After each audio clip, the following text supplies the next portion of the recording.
Boa noite, que a paz, a graça e o amor do Senhor esteja sobre você e a sua casa e a sua família, seus filhos, seu marido, sua esposa. Nós estamos hoje entrando no nosso 13º dia, de jejum e oração pela nossa família, em favor da nossa família. Você tem aprendido bastante? Você tem relembrado os textos bíblicos que nós estamos colocando? Que o Senhor possa realmente trazer um renovo, na nossa fé, uma força nova para que nós possamos entrar na brecha, entrar na frente de guerra pela nossa família e declarar que a nossa família é presente de Deus e que nós vamos cuidar dela enquanto nós estivermos com vida. Amém? O nosso texto aqui da semana, o nosso título é Relacionamento Conjugal. Ontem nós falamos da importância de oração, hoje nós vamos falar da importância das finanças no casamento. É uma área que nós precisamos cuidar muito e é uma área onde Deus ensina tantas coisas que nós temos respaldo da palavra para termos um casamento com as finanças organizadas, Vamos ler o primeiro texto, está em 1 Timóteo 6, 9 e 10. Diz assim: Ora, os que querem ficar ricos caem em tentação e ciladas, e em muitas concupiscências insensatas e perniciosas, as quais afogam os homens na ruína e perdição. A palavra de Deus deixa muito claro que o amor ao dinheiro é a raiz de todos os males. Eu creio que não tem problema nenhum a pessoa trabalhar, querer fazer um patrimônio, algo para ela, para sua tranquilidade, para a tranquilidade dos seus filhos, isso é natural. Mas quando a pessoa não tem um direcionamento de Deus, não tem uma orientação dele, ela acaba se permitindo, fazer coisas que não agradam a Deus, para que possa realmente aumentar, o seu dinheiro. Versículo 10. Porque o amor do dinheiro é a raiz de todos os males. E alguns dessa cobiça se desviaram da fé e a si mesmo se atormentaram com muitas dores.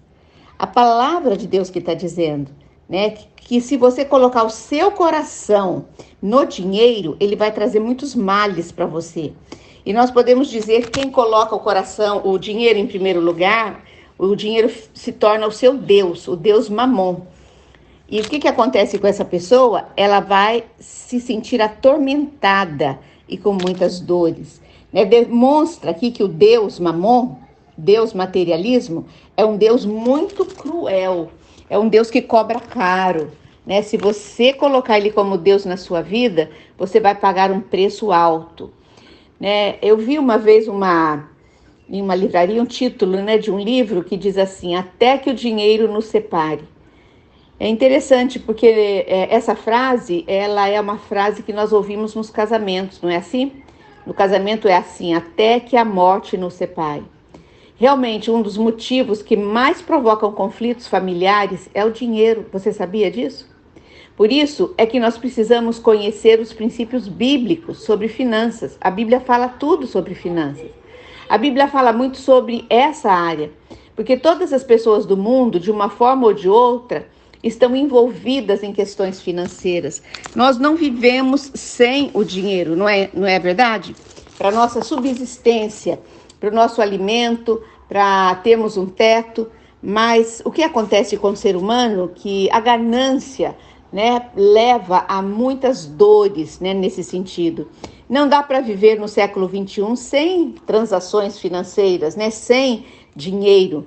Daí a importância de conhecer os princípios bíblicos, Nós precisamos do dinheiro, mas nós temos que saber tratar com ele.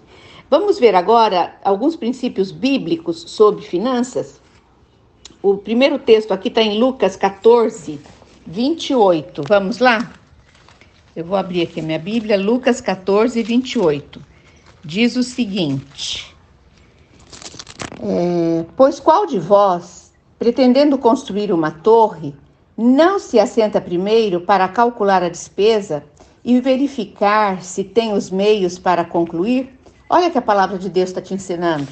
Se você vai construir uma casa, senta primeiro com seu marido, com sua esposa, calcula quanto de dinheiro você tem, calcula quanto você gastaria. O que eu digo, né, sempre, né, algumas pessoas vêm pedir orientação, eu digo assim, você tem que fazer a casa não de acordo com o seu gosto, você tem que fazer a casa de acordo com o seu bolso. Né? Já vi várias pessoas que começaram, tiveram que vender a casa porque não conseguiram terminar. O que faltou?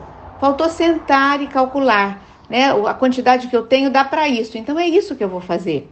A palavra de Deus é muito clara. O versículo 29 diz: para não suceder que, tendo lançado os alicerces e não a podendo acabar, todos que o virem zombarão e comentarão dele. Versículo 30. Dizendo, este homem começou a construir e não pôde acabar. No final vira o quê?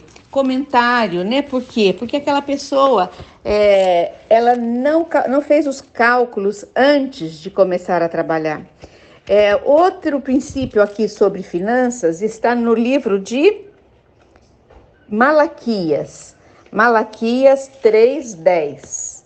Malaquias, deixa eu procurar aqui. 3, só um minutinho, e diz o seguinte: trazei todos os dízimos à casa do tesouro, para que haja mantimento na minha casa, e provai-me nisto, diz o Senhor dos Exércitos, se eu não vos abrir as janelas do céu e derramar sobre vós bênçãos sem medidas. Aqui um ensinamento muito claro que nós precisamos levar a sério. Nós precisamos obedecer a palavra. Nós não podemos obedecer a palavra somente naquilo que nos convém. Olha que ensinamento maravilhoso. Trazei os dízimos à casa do tesouro, à casa do Senhor, para que haja mantimento na minha casa, está dizendo o Senhor. E ele está falando, traga e prove-me, diz o Senhor dos Exércitos, se eu não vos abrir as janelas do céu e não derramar sobre vós bênçãos sem medida. Esse texto é maravilhoso, está falando para nós obedecermos, trazermos o dízimo para o sustento da obra do Senhor. Nós precisamos trazer, porque os pastores precisam receber, o prédio precisa ser alugado, a energia, a água precisa ser paga. O trabalho missionário, né, de levar o evangelho a outras pessoas, de pagar uma cesta básica para uma pessoa que está vindo, que está começando a conhecer o Senhor. Você precisa levar o seu dinheiro e o Senhor promete bênçãos para você. Ele promete provisão no seu trabalho. Ele promete bênçãos espirituais. Ele promete, produção no seu campo. Ele também promete reconhecimento pelas outras pessoas virão, aquela pessoa é uma pessoa de Deus, olha o que ela tem feito, olha como ela tem administrado o seu dinheiro. Outro princípio bíblico que nós temos aqui, está lá em Provérbios 22:7, olha quantos textos sobre finanças, diz assim, o rico domina sobre o pobre, e o que toma emprestado é servo do que empresta. Aqui a palavra de Deus está falando o seguinte, que de preferência que você não pegue emprestado, mas caso você venha pegar, que você cumpra com ele de devolver, porque senão o seu nome estará desfeito.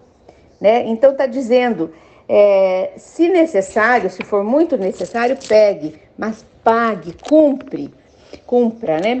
Outro princípio é, se estiver envolvido em dívidas, faça planos para liquidar. Está lá em Romanos 13:8. O que diz ali? A ninguém ficai devendo coisa alguma, exceto o amor, com que vos ameis uns aos outros, pois quem ama o próximo tem que cumpri-lo. Está dizendo, né, para a gente não ficar devendo. Se você realmente pegou, não tem problema, mas que você faça de tudo para cumprir, porque você precisa ter assim um compromisso com Deus. Se você não pagar, você está contrário à vontade de Deus. Você quer caminhar contra a vontade de Deus? Eu creio que não. Então, sente com a pessoa a quem você está devendo, converse com ela, monte um plano para ser pago da forma que você vai poder fazer. Mas entra em contato, converse, e isso agradará ao Senhor. E o último princípio é diga não às compras desnecessárias. Lá em 1 Timóteo 6,8, até sobre isso a palavra de Deus diz: por isso, tendo o que comer e com que vestir, estejamos com isso satisfeitos. Nós podemos fazer uma mensagem aqui sobre esse último versículo, né? O que a palavra de Deus está dizendo? Sinta-se bem, sinta-se feliz se você tiver dinheiro, se você tiver suprida as suas necessidades básicas de alimento, de moradia, de vestuário. Tudo que vem depois disso são coisas desnecessárias, são coisas supérfluas, que você pode viver muito bem sem ter essas coisas. Portanto, se você tem condições, você que administra seu dinheiro, caso você não tenha, seja sábio e obedeça o que a palavra de Deus está ensinando. Amém? Vamos orar? Senhor Deus e Pai, obrigada pela Tua palavra, que hoje trouxe um ensinamento muito claro sobre as finanças no casamento. Nós temos visto quantos lares têm sido destruídos por uma falta de sabedoria, né, de orientação e de cuidado com a área financeira. Muitos desses casamentos têm sido exterminados, têm acabado em tragédia, em tristezas, porque as pessoas não têm aprendido contigo sobre como controlar, né, as suas finanças. Abençoa todas as pessoas desse grupo, nos dê sabedoria, entendimento para colocarmos a vida, né, financeira da nossa casa em dia e que possamos agradar ao Senhor com esse lado financeiro também. Que o Senhor te abençoe, que o Senhor te guarde. Até amanhã nesse mesmo horário. Boa noite.